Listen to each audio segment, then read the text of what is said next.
Well, hello there. This is Jim Horan, the Keys bartender, coming to you from Key Largo, episode 309. We're live, and the phone number is 407-392-4563. That's my Skype number, where you can reach us if you're interested. Oh, I think I have a fake. What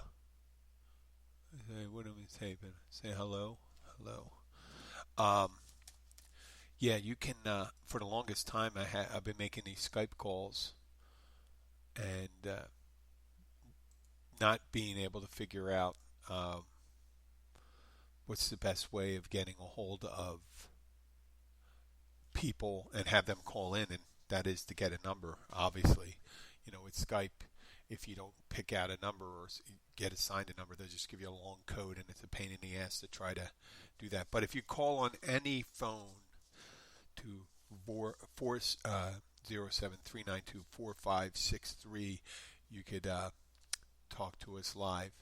So, how are we doing today?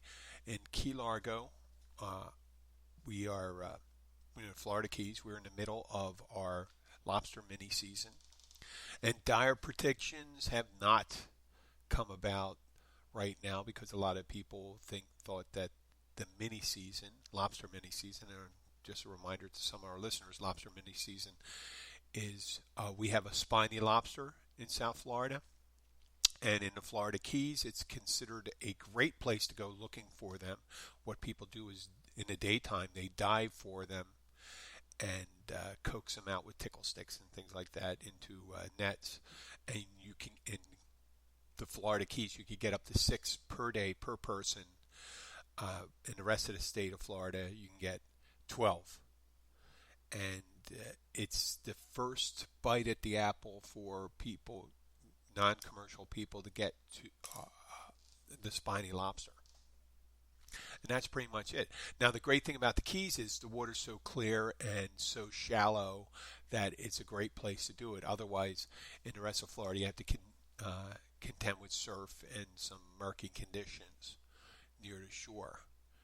So people like coming down here and considering since the pandemic and since Florida is, I'd have to call, what's it called, a hot spot, where some people call it, a lot of people are calling it the epicenter of infections. Some people are ignoring it. We're going to get that later on to talk about that. This episode is called Amish Hippie, and you'll get an understanding why I call it that.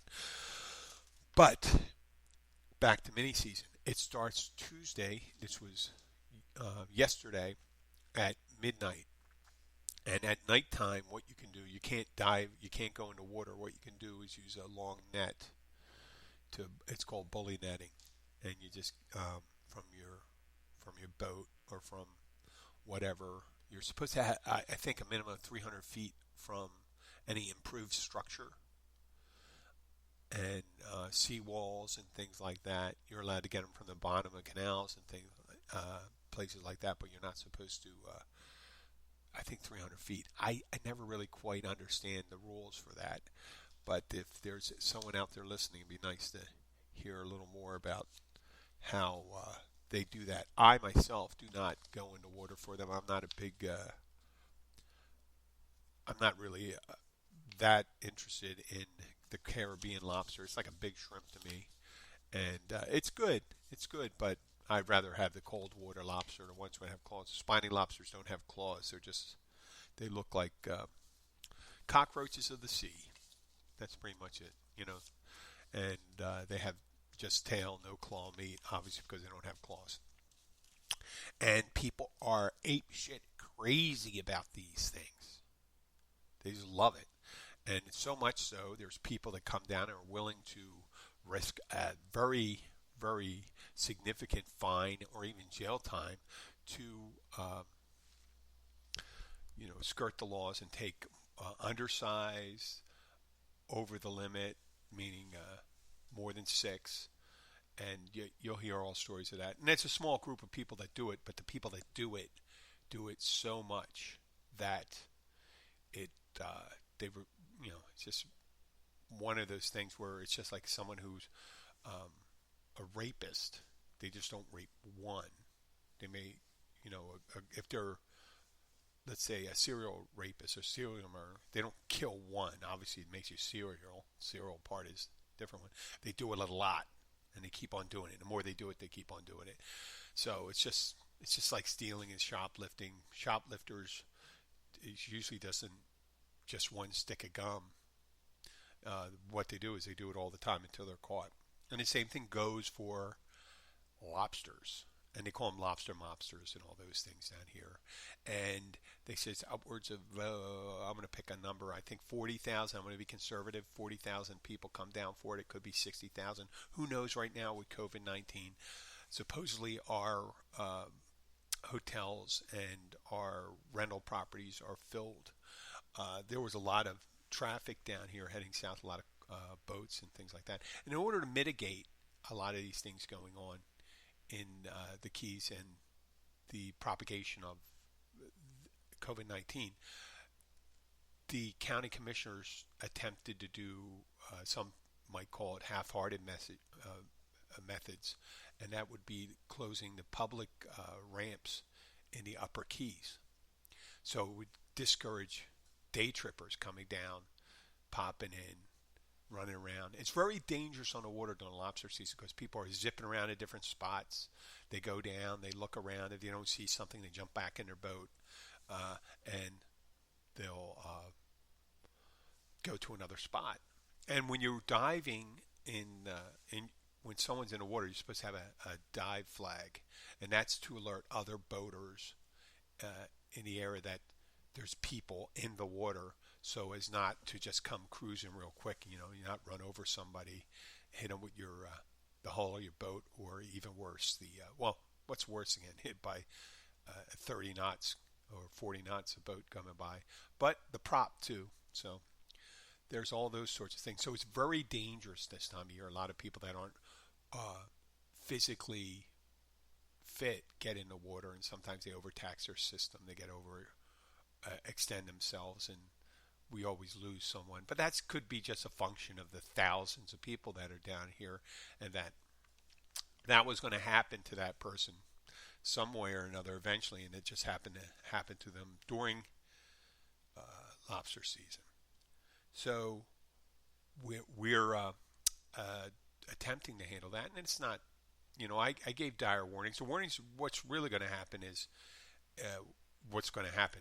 History, like I say before, time will be the best reporter of what's occurring, meaning we'll know the results by how many, right now in the Florida Keys, we have an increase in numbers, and we have people going to mainland and things like that to be taken into the ICUs there. We have limited numbers down here. So we'll see what happens there. This is new for everyone, and I want to talk about that also a little later. There's a bit of backsliding going on when we look at the quarantine. Let's say it wasn't exactly quarantine, but they shut down so many things like the restaurants and all non-essential businesses and things like that. So people would go to their doctors or go to their supermarkets and then we had the checkpoint up on the stretch here north of us. And when I say backsliding, people that stop doing things like personal care items. Now, some people were very pissed off at not being able to go see their hairstylist or the manicurist or facials or getting a massage. And a lot of other people had their routines with their gyms. And, a lot of people that started working out, they never worked out. They worked out during the closures because they had nothing else to do. They didn't have a job. They didn't, they didn't have to go into work. Even if they worked from home, a lot of times that left them with a lot of spare time. If you think about it, if you don't have to commute, and let's say you have an hour or two commute, you had an extra 2 hours during the day, and some people picked up the habit of trying to lose weight, take care of themselves, and some people like me that are used to going to the gym, and I'm a fitness instructor at a local hospital that has a gym that's open to the public. It's not a gym that's open to just patients and employees because we're such a smaller community to have a hospital gym. It was open to the public and was really great. And I am still a spin instructor there, and they canceled the classes due to COVID-19, and they also closed the gym. And for the longest time, I got out of the thing. I tried going running at the park and doing calisthenics and things like that. And it just wasn't my thing. I got so used to going to gym, hitting the 12 or 14 pieces of equipment I like to use. I like to use free weights. I like to use universal machines. I like to use the cardio and mix it up. That I got out of it, and my body, I noticed, was quickly, I guess because due to my age, quickly went to, that's what I call backsliding. I don't know what my body would look like at 50 if I had, for the last 20 years, had not worked out. But I'm getting an inkling now by the reduced trips I had going to the gym, what that body would be, and that would be shifting my weight from my thighs, my calves, my upper body towards my midsection. Now, it hasn't happened a lot. I may post a picture of that or not. I have some pictures prior to the pandemic, and I have some now, and I've been going back to the gym, trying to get back into the swing of things. So, and I've been watching a little bit about what I eat. So I haven't had a huge weight gain. I think I was around 236. I'm almost 6'4", and I was 236, and relatively fit. 34-inch waist. I think I'm around 35-inch waist. I'm not bitching about it. Just this is me trying to maintain. I was watching my weight, watching what I eat. I don't drink anymore, so I didn't have those calories for the last 7 months. But I haven't lost weight either. You think you stop drinking, you lose a little weight if you don't up your food intake. But I've been stopping my activity. So all this backslide, that's just me. But I noticed, like in my 30s, if I remember my 20s, you didn't have to do anything. Teens, I'm not even going to talk to you guys about that. First of all, we fucking curse a lot here, so you got to be 18 or older.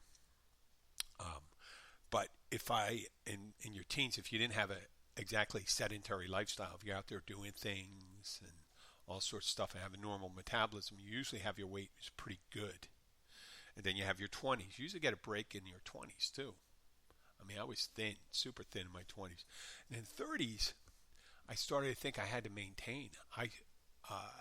It was especially as I got to my mid-30s, I just went from lean to starting to pack on the pounds.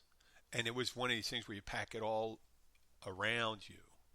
So I wasn't, supposedly I was at the beginning of obese. I was up at 250, and at 6'4", that was considered, at least the BMI scale, I was considered obese.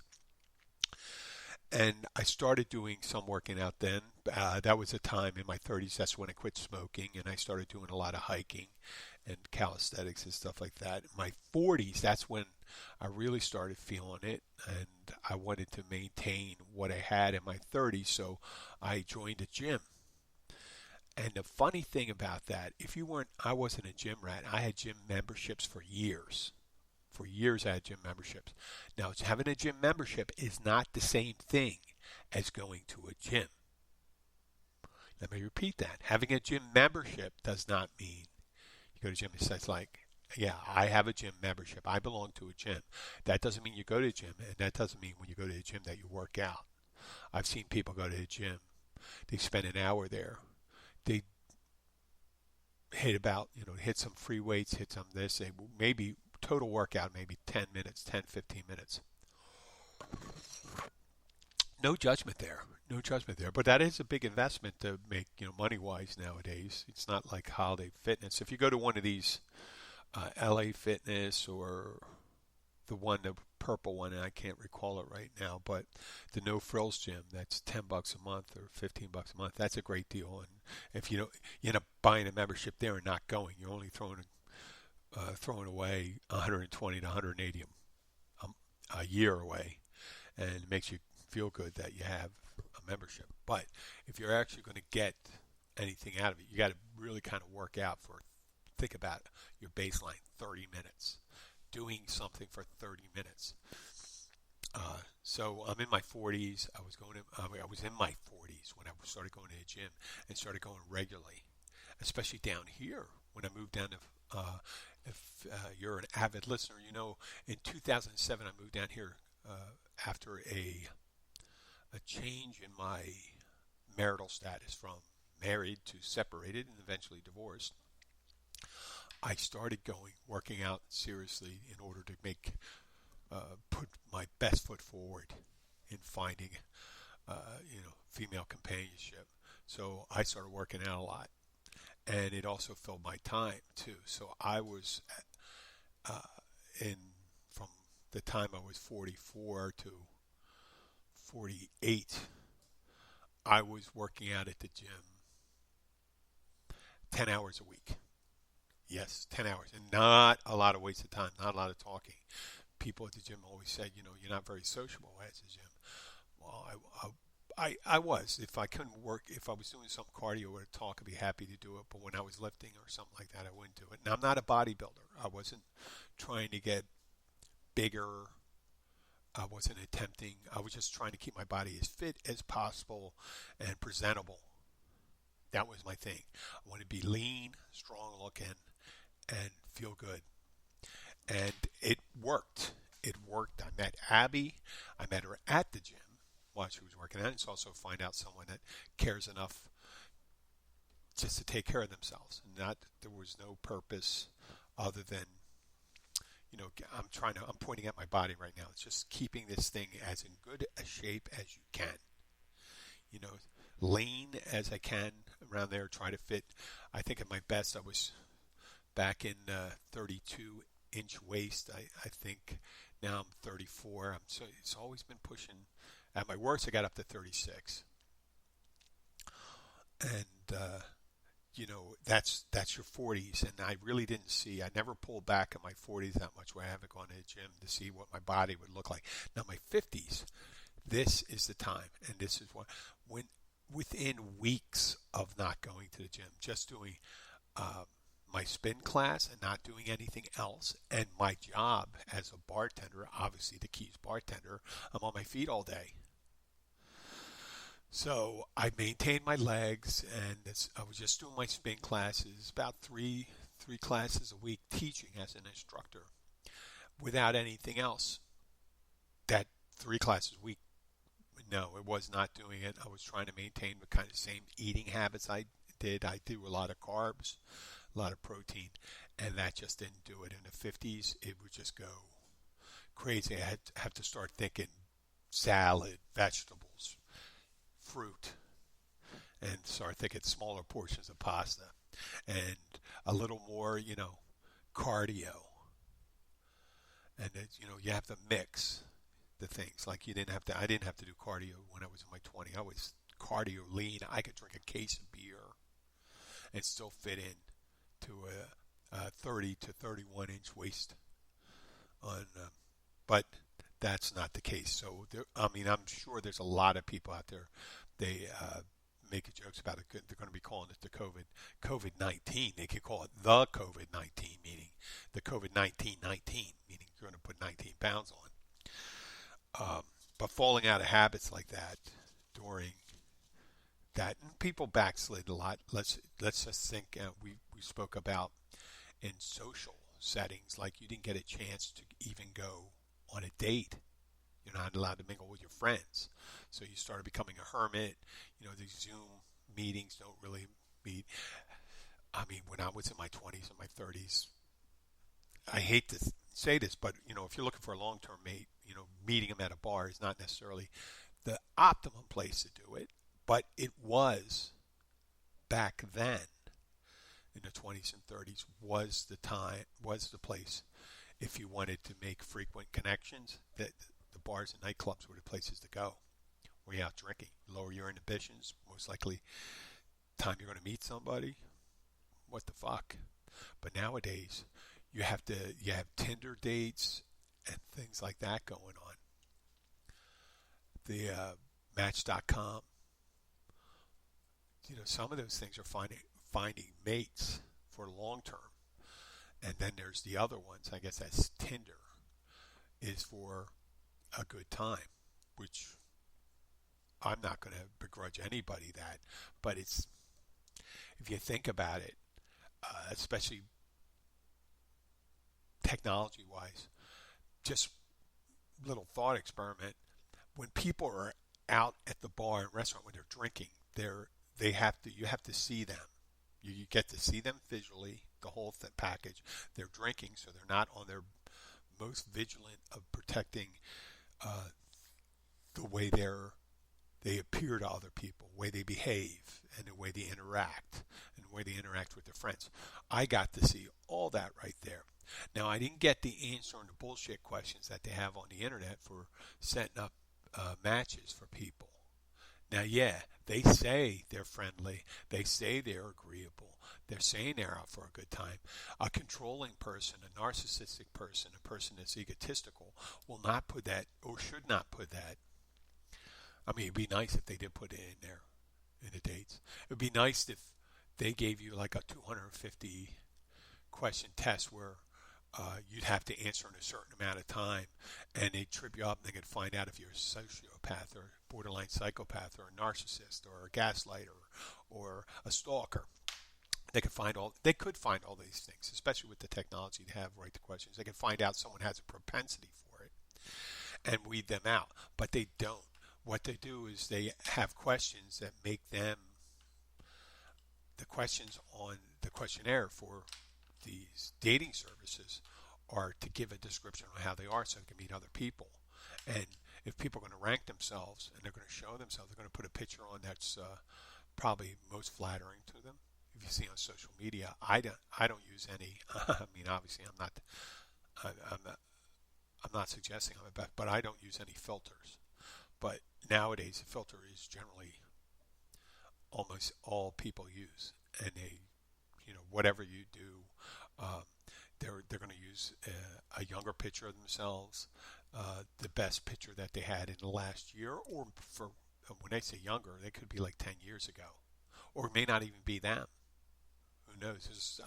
I hear anecdotally, I hear stories about people just meeting someone. They said, "You don't even look anything like your picture." That person didn't. And there's a lot of older guys that do that, and they just think, I'll just go there and then I'll throw some money around and stuff like that and see what plays out there. Which, God forbid, if I had to do that. I told you listeners before, I went on one blind date. One time I went on a blind date, and it wasn't a nightmare thing, but it wasn't something I would have chosen. So that's all I have to do. Talk about backsliding right now. Let's talk about the way people behave. We're in the Florida Keys. It's summertime. Normally, it's not that busy this time of year. We do have the uptick during lobster mini season, or some of the, where they have races or something like that. We get a lot of people from that have vacation homes that live up in Broward and Miami-Dade. But now we got people coming down from Miami-Dade and Broward and stuff because there's so many restrictions in South Florida. And Monroe County isn't as restrictive as possible. In Miami-Dade right now, all the restaurants all the bars are closed in Florida. That's if you have 50% or less sales, according to food. So if you sell less than that, then you're considered a bar and you have to close. So down here, we're open for in-person dining.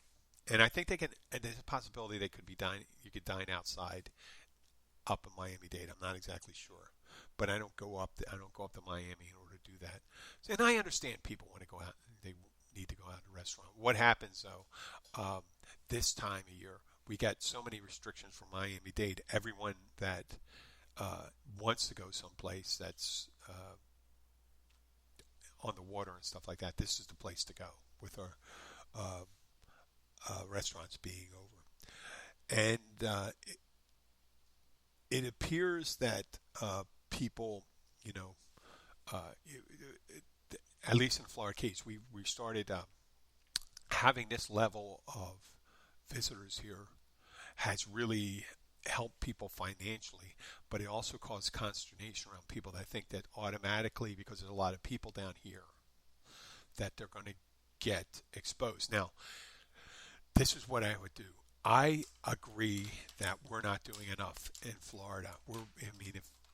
If the governor of Florida said, "Listen, you have to," and every time you go indoors, except you have to wear a mask.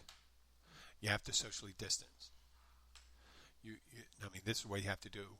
And if you can't keep socially distanced when you're outside, you have to wear a mask when you're within. Because obviously, if you're right next to a person and you're outside, doesn't mean you're safer just because there's no roof over your head.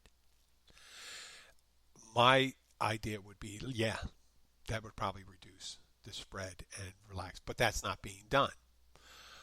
So down here, though, the counties are doing it. We're trying to mandate it as much as possible. And, sometimes you get some of these people that are really reactionary. They don't want to wear a mask. And they figure at some point they're just waiting for people to come in. When someone walks into a restaurant, into a store without a mask, they're just hoping. They're angry. They want to strike out and say they want to just scream and say this, and they have this thing going in their head and want to do it. I understand that. So there's people that are pissed off at the people that want to shut everything down, and there's people that are pissed at the people who want to open everything up. My thing is, in a lot of these other countries, they're open, but they have very strict rules with the mask. So if you want to do both in the middle, meet me in the middle. Follow the mask mandates, follow the social distancing, and you can go out. We don't have to close down. The reason why we closed down the bars in Florida is because the cases went up. You can argue whether it's going to be, right now they're saying in Florida right now, or some of these hospitals in South Florida, they're at 130% of their ICU capacity. And that's, I think that's including the conversion of beds to ICU beds. So we're not doing a really good job. And supposedly it takes about 4 weeks from instituting something and instituting measures that you see the effects. So we're still not there exactly. And some people may argue and say, well, we already seen a drop in positivity or infections. Okay. We're at a little over 9,000, let's say, yesterday or today. And it was as high as 15,000 a day in Florida. That is way too much right now. That is way too much. And yesterday there was a total of 180 dead. Now, you can argue whether they're one thing or another, but that's just the way things are in Florida. It's just we have a higher number here. Our testing isn't necessarily much higher than other places, just that we have a lot of people being infected because we're not doing a uniform prevention or procedures for people to go out. So if everyone could just calm down, follow the rules with this, and it's not being sheep. Come on, your freedom is not being restricted by putting on a mask and staying 6 feet away. Okay? And washing your hands. Just reduce the infection. I'm not talking about you're not bowing down to anybody, stuff like that. You're showing concern for other people. And who knows, the person that could get sick could be a child that has immune system compromised. They have a little 9-year-old boy that's on a ventilator. He was brought up to the mainland, and he's from Tavernier, and we wish him the best. But some people may say he's going to get it no matter what, blah, blah, blah. We can't change our lifestyle because of a couple, if you're going to make an omelet, you're going to break a couple eggs. But, if you're really close to one of those broken eggs, I hate to call a person a broken egg, it's going to change your perspective on what these procedures are. So Be considerate of each other. Try to follow the rules. Don't make it about politics. Make it about good health practices. Washing hands has always been a great health practice. They do it in a restaurant business. They do it to stop pathogens, bacteria, germs. People go to the bathroom. You don't want to get strep. You don't want to get E. coli. Uh, uh, uh, you know, spread and things like that. You don't need that in your life. Trust me. So we're just that hand washing and mask, because this is a respiratory illness. It's really important. It's a way to be considerate. So don't be an asshole. Follow those good practices. Follow those good practices. And when someone argues, says the virus is only 0.15 microns and the best mask only filters to 0.3 microns. Well, the virus doesn't exist as just a virus. In humans, it attaches to moisture particulates, droplets. When they respire, it's just like a mist. It's not just the virus coming out. It's attached to droplets and moisture that comes out of people's respiratory system. And what the mask does is inhibit the free spread of that. So when someone's yelling loud, and you've seen it, I've been guilty of that before. When you see spit coming out and stuff like that, that's a larger expression. Let's call it expressions of the virus. Expressions of virus in droplets are a larger amount. So that's how one virus enter your system, one virus particle may not cause you to, most likely won't cause you to be ill, but a droplet containing thousands can. And that's what they're trying to do. Restrict the droplets. And that's when you have two people with masks. You have the person wearing the mask who says, you're wearing the mask to stop the spread. And if you have the mask on, you're doing the same. And you could be asymptomatic. Remember, you can be asymptomatic. That's very important. And I know this is the reason why my numbers suck, because I get on this and I always I stay entirely too long on these things. I'm going to switch on to the next thing. I have someone. There are conversations that happen at bars, at the restaurant. Let's say it's not a bar now, because we only have table service. The way we set up, we have tables near our bar. We have people to sit at them. They want to sit at the bar, but we said, bar service is closed. So it's not going to happen. You're not going to sit there. The reason is because that's all the reason you need to know. The reason is that you can be fined. And now the political discussion can happen wherever you want, but the discussions are still going on, the non-COVID-19 discussions. And then we have one of our regulars is he refers that he's Rastafarian. He always says he's Rastafarian, and he goes on talking about his guru in Jamaica, or his Rastafarian rabbi, or whatever you call it. And he was talking about that special we had today. They got this chicken pot pie on Mondays, and he was saying to me, hey, I would love to have the chicken pot pie, but it has mushrooms, and as a Rastafarian, I don't eat mushrooms. I go, wow, what the fuck is that all about? And so I told him I was, I forget, a Hasidic Catholic. And he goes, what? I said, yeah. It's weird because we can't eat shellfish, and during Lent, because they're Catholic, don't eat shellfish, no pork, and all that stuff. But I have a combination is on during Lent, we got to eat fish, but it has to be a certain type of fish because I'm a Hasidic. So it's more like gefilte fish, whitefish, herring, and he says, and I was. There's no such thing as Hasidic Catholicism, and I guess you could call the ultra-Orthodox kind of like the Catholics, the conservative Catholics. They could be like the Hasidic, but they don't do anything weird with their hair, except maybe get bad haircuts. You don't really see. Mel Gibson never had a bad haircut, right? He always had that good hair when he was younger. I think if you but I'm I'm diverging from the topic. And then I also mentioned like hippie Amish. I came from a very liberal Amish community, and he said, and he asked me, "Were you liberal about the use of technology?" I said, "Yes, but we wouldn't use anything that used copper wires or metal wires, so that restricted our use of the phone. So we could use soup cans." Um, we could build all types of contractions and stuff like that, but we weren't allowed to use uh, metal wires.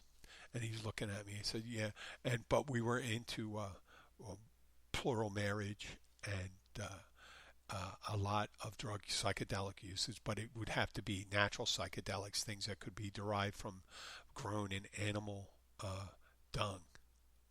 And he's looking at me, and I go, "Hey, it's not my rules, man. That's the religion I was brought up in." And he just looked at me like I was crazy. But what are you going to do about that? You know, everyone has this thing. They go and say, whatever, the celiac disease, that's not a religion, I understand, but it's kind of like a religion when people realize that they were allergic to, God, what's that stuff called? This is one of those things they called the, oh, well, you know what it is, but celiac disease is people that have a problem with, and this is why we have callers. We should have callers. The gluten allergy. Gluten allergy. Oh my God! Everyone had a fucking gluten allergy about four years ago. I made a joke about that one time, and I pissed off a person and eventually became a friend. They said they were gluten intolerant, and I told them I was intolerant of. I picked Amish.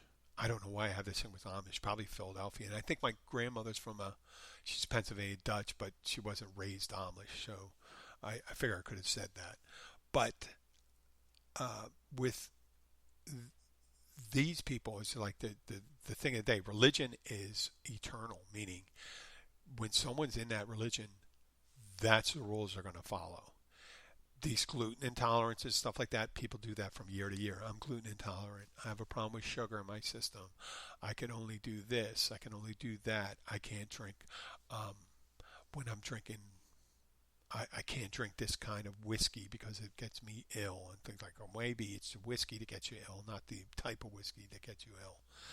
So we've spent about 40 minutes here. I am going to start signing off. I have several friends who listen, and it's kind of weird now and kind of creepy, but I have two friends that I'm working with right now, and they happen to be two young women that are 18 years old.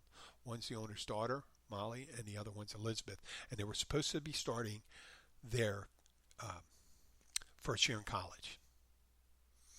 And I think Elizabeth might be going if it's still held open, but you never know with this kind of spread whether they're going to keep on doing it. I'm hoping that they get to experience their first year. There's nothing like it going off to college the first year. It's very being disoriented. It's one of the most wonderful things in the world when you're not. It's not a health issue or not a drug. Being disoriented by like experiencing a new culture, traveling someplace, having a new experience, life situation, which is pretty much when you're going to college for most young adults.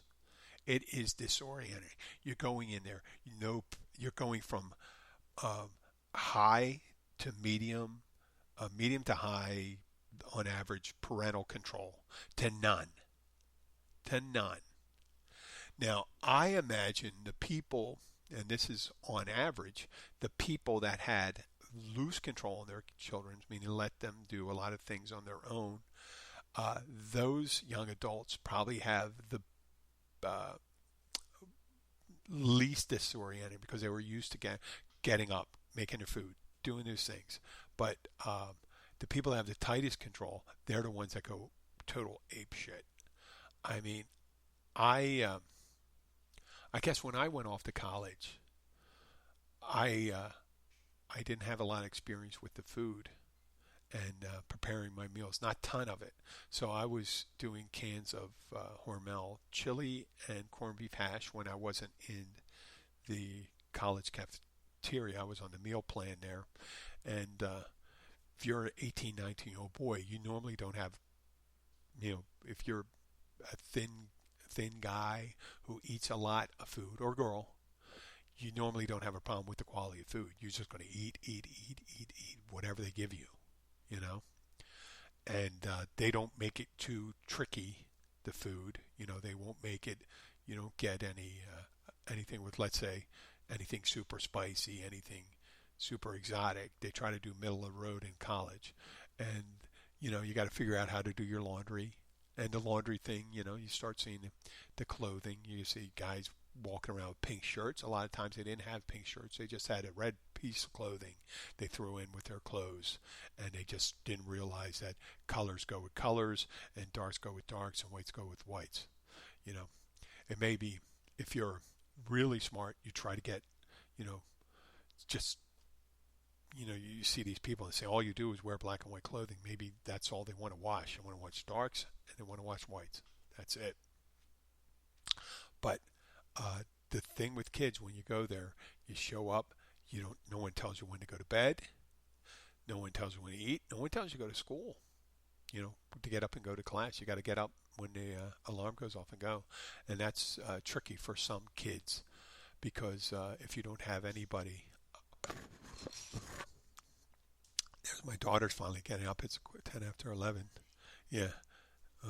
So when you don't have someone coming up and you don't have someone coming up and tell you have to go to school and things like that, that's your own. Some people do really well. Now, when I started, I was in Navy scholarship program, so I had to get up pretty early in the morning, 6 a.m. in the morning sometimes, and there wasn't one of the options. Like you didn't show up, they wouldn't just mark you as absent. You had to be in an emergency room, or we call it in the Navy, call it sick bay. You had to show up. But in college, you got to be careful. If you have a 9 o'clock class or 8:15 class, that's when you got to get up. That's when you got to go. Because what's the point? What's your point of going there? Obviously, right now. So what happens for the people that are really tight? It's the social aspect of it. Being able to go and visit your friend in a dorm at 11, 12, 1 o'clock at night. There's the sexual aspect. If you find somebody that you really get along with, and it's your first time, no one's controlling, like telling you, so you can't go have that guy in your room, you can't have that girl in your room, depending on what kind of college you're in. If you're in Oral Roberts University, I'm sure they don't let they're probably allowed to go to prayer meetings and stuff like that, but I'm pretty sure that the girls aren't allowed in the guys' dorms and the guys aren't allowed in girls' dorms. When I went to college, our dorms were on the same floor, and there was just a room and a thing. They had one wing was the girls, and the other was the guys. No one restricted. You could walk down to one. Girls could come over to that side, and guys could come to the other. You couldn't have an opposite sex roommate, but no one was stopping you having someone in your room. And a lot of guys I knew wanted to have girls in the rooms. They wished they had girls in the room, but they didn't have it. I'm not going to go into detail about mine, but I didn't quite understand why there was all these girls coming down. There wasn't a ton of them, but there were some on my floor, and they always wanted to study with me. And I was a political science major most of the time, and everyone else was engineering or fashion design or something like that. And there were very few people that had the same courses as me, but they come down and study with me, and I didn't know them. I didn't know the higher math. I didn't understand calc or linear algebra and stuff like that, and they wanted me to tutor them in them. And I just thought maybe they were confused and stuff, and it turned out the studying was not what they were intending. They weren't intending to study. So you got to be careful with that, I guess, when you go to college. Make sure you're.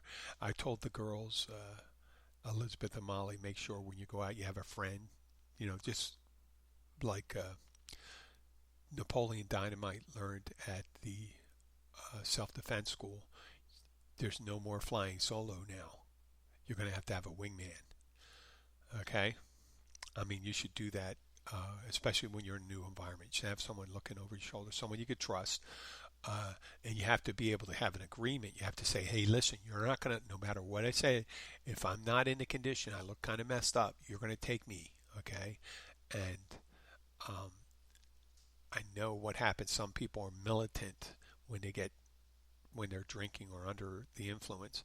So it may be kind of difficult, but you're doing your friend a service if they're really messed up and they can't seem to make a logical decision or a rational decision. Let's say, you should take them home or to the wherever they're living that's safe, because that's when you can get in trouble, because also the person you may be leaving them with, they could be impaired too, and their decision-making capability could be flawed. So that's when not so good things can happen. But by and large, most of the experiences you have in your first year are very exciting. Being able to get, no one asks you what kind of clothes you're going to. Are you going to class with those clothes on? No one asks you that. There were guys. I'm in Philadelphia. It's January, 25 degrees outside. It was a little less. On campus was a big campus, but for an inner city school, and you can go a couple hundred yards between the dorm and your class, and I've seen guys with flip-flops, 25 degrees, and shorts. I mean, I didn't quite the classrooms. Almost all the classrooms were overheated in the summer and undercooled in the spring. So, and it was a co-op school, and a lot of these people went to school in the summertime. So, if they went to an older building, they had a little problem there. So yeah, getting dressed, going wherever you want, staying up as late as you want, doing your work, not being told to do your homework, not being told what class, running it. Imagine this, you're in the lunchroom. It's 12 o'clock. You have a 12:30 class. There's someone you like, a girl. You end up talking to her and stuff like that. You think, I'm never ever have this opportunity, and you're going to skip your class.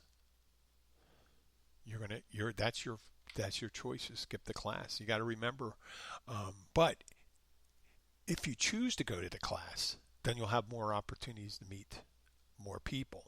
A lot of people that automatically start doing that, start experimenting with the social life and taking social over the academic, they end up not staying in school. So remember that.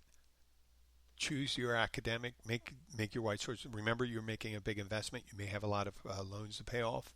So take it serious. It's your job. But you can have a good time too, and also have a wingman. You're going to do what you're going to do. People say, hey, don't go and have a drink. Don't take any drugs. Yeah, that's a wise thing to do, especially when you don't know what kind of drug it is or something like that, or you don't know where it's coming from. But your primary thing, academics, and then if you have your priorities, you have your social life. Academics, then social life. And maintain that mental balance there, and you'll do well. And I give these advice to these two young ladies. They are ladies. I hope they do well. And I gave it to them as I guess a father would tell them. Just you got to be careful out there. I was in school. I wasn't one of the what you call it? I don't want to even use the word, but I wasn't a guy that was looking to take advantage of somebody. I was a guy that was not sure what was going on. So you got a bunch of clueless people. You got a bunch of babies running around. That's what the first year of college is like. It's baby adults. Call them baby adults. and getting up, going to breakfast, doing things that adults do, but you're not exactly sure where your priorities are, and that's the baby part. Like a baby has to be given a diaper because otherwise the baby will poop wherever it wants. That's almost like a freshman. So say you're given an option, you can either go to class or not go to class, and the freshmen, some of them will go, I won't go to class. You can go to a party, you can stay in and do your, get ready for your class tomorrow. Oh, I'm going to go to a party. I mean, a guy, you think I might get laid, I may be missing out. A girl that says, I may have a good time with my friends and stuff like that. And same thing, you may want to get laid too. But, you got to balance that. Get your homework done. Figure out a time you got to get home. You could stay up to 3 in the morning, 4 in the morning, and when you got class at 8. You could. You could stay out. Should you? No. You could do that on a weekend. You have all Sunday. You got Sunday to recover. Sunday morning, I used to have to, I used to watch this Sunday morning show, Sunday Today or something like that. And that this guy, Charles Corral, and they used to show these pastoral pictures. And this guy turned out to be a real big guy. He was like a college freshman, even though he was in his 60s. And he'd go to these different places in the United States. And it was a show in the morning. It was a news show. Kind of a news show, but more like a news magazine. But they'd open up with pastoral scenes, like of a bunch of cows in a field or a mountain forest, and you just hear birds and stuff like that for like 10 minutes. And if you were hungover from a party Saturday night, that was just the ticket to have that on. You wanted to watch TV in the morning, and that's the thing they put on. Just watch that. Just hang out until everything clouded up. Drink plenty of water. What is it, Gatorade nowadays? Or nowadays. They had Gatorade when I was a kid too. But be careful. Be planned. Watch it out there. I hate to call you adult babies, but you are. You're neophyte adults. You're going into the beginning of the adulthood. Just like teenagers. A 13-year-old is not an 18-year-old. Right? A 13-year-old is not, but there's plenty of 13-year-olds that behave a lot better than 18-year-olds.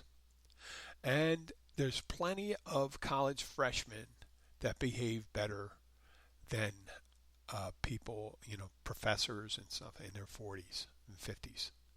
So there's that too. That's the exception rather than the rule. So be careful out there. You're around not only it's the bad decisions you make, you see other people make bad decisions, and you could gauge yourself to their decision making. The level of being irresponsible is much higher when you get to college. A responsible person in college could be seen as boring.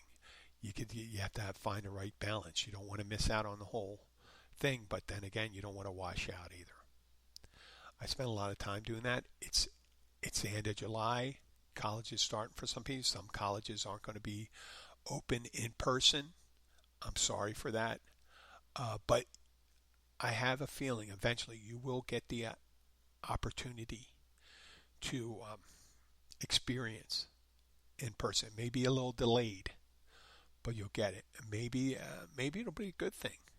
Maybe you'll get the course experience first, and then the social experience will come next when you're staying in there. And maybe that'll be like you don't get it all at once.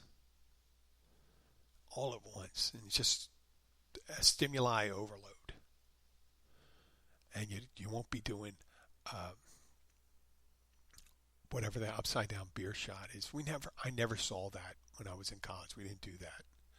Keg stands. We didn't do keg stands back then, but we did lots of other stupid things. We drank from a glass boot, and big deal was 6 people could finish it. It was like a 2-gallon boot, and I think one time like 4 of us finished it, and it was like, oh God. And if you have people, and if you don't want to be the last one because of backwash, you want to be the first one, but you want to put a big hole, the routine. In the end, At the time, it seemed like a great experience, but when it's coming out of you the other end, it doesn't really feel that great. No, it's the same. Usually when you're doing the boot, it comes out the same way, and it comes out just as cold as it went in, because you're drinking so much beer and it just comes right back out. And if you're lucky, you're not doing it right in front of a bunch of people. You can make it to the bathroom or go outside. That's all I have to say. Boy, what a horrible ending of this. If you do like the show, please share with your friends, follow. I'll be back. Listen. If you have any comments, remember, we have that phone number. Write it down. I'm going to give you the phone number right now.